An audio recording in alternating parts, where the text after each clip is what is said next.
فلوسك بتقل وانت قاعد عادي من غير ما تعمل اي حاجه.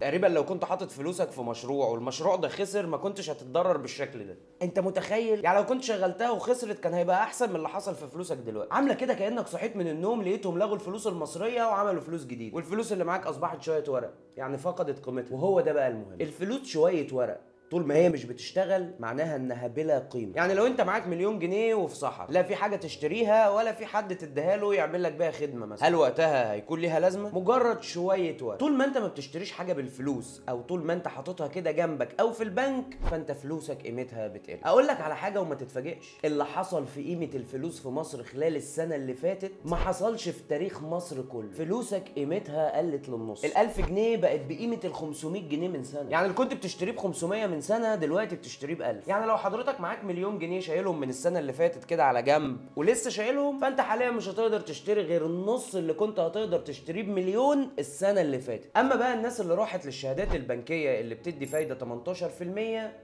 فمن وجهة نظري دي مش احسن حاجه، لان حضرتك حطيت الفلوس السنه اللي فاتت وهتاخدها السنه دي بفايده 18%، وفلوسك خست النص يعني 50%، يعني فلوسك خست بنسبه 32%. انا شايف ان اللي معاه فلوس ومدخرات هو اكتر حد اتضرر وخسر من اللي حصل السنه اللي فاتت. اللي مش معاه فلوس ولا مدخرات ما خسرش حاجه، اكيد طبعا اتاثر بزياده الاسعار، بس انا قصدي ان اللي معاه كان يقدر يحافظ على قيمه فلوسه. يعني اللي معاه مليون جنيه السنه اللي فاتت كان لازم يشغلها في حاجه تجيب له على الاقل مكاسب 50%، وده بس علشان تبقى حافظت على قيمه فلوس. لكن الفلوس سواء معاك او في البنك فهي عباره عن شويه ورق قيمتها بتقل. قيمه الفلوس في تشغيلها. من الاخر الفلوس ما تبقاش فلوس الا لما تبقى بتجيب فلوس. السنه اللي فاتت كان الذهب هو الترند وخلاص، الذهب جاب اخره وما فضلش غير الحضن الحنين، الامان اللي عمره ما بيجلي، السند والظهر اللي عمره ما بيغزلك، العقارات. العقار ما بيقلش، العقار هو اللي دايما بيقدر يحافظ على فلوسك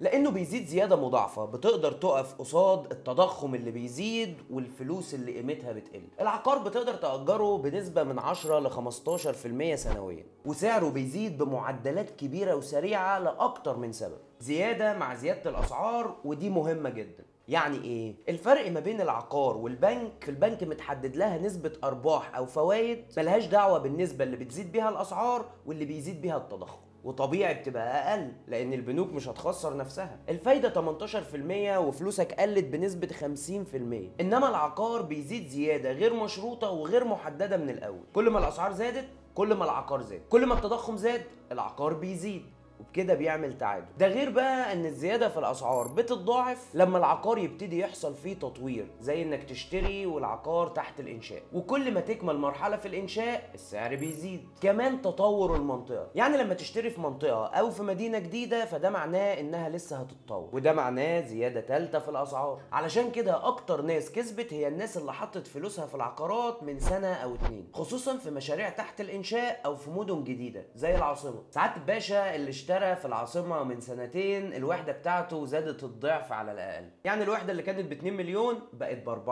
الاحلى بقى ان الوحده زادت 2 مليون بس هو ما دفعش ال 2 مليون اساسا كلها، ده دفع مقدم وقسط سنتين، يعني هتلاقيه بالكتير خالص دفع 50% من اجمالي سعر الوحده. يعني لو الوحده ب 2 مليون فهو دفع مليون بس، الزياده بتيجي على اجمالي سعر الوحده مش اللي انت دفعته. علشان كده العقار هو اقوى سند مالي تقدر تحط فيه فلوسك وانت مطمن. المهم انك تلاقي المشروع الصح مع المطور الصح، ودي محتاجة وكيل عقاري او شركة استشارات عقارية علشان تنصحك وتوجهك صح وتوفر عليك الدخل. انا برشح لك شركة بناء زتيم للتسويق والاستشارات العقارية والاستثمار، بتقدم لك الاستشارات وكل الخطوات من اول الشرح لحد اتمام العقود مجانا. لايك وشير وكومنت وفولو واشترك واعمل كل حاجة، كل اللي تقدر عليه. عايزين حاجة؟ سلام عليكم.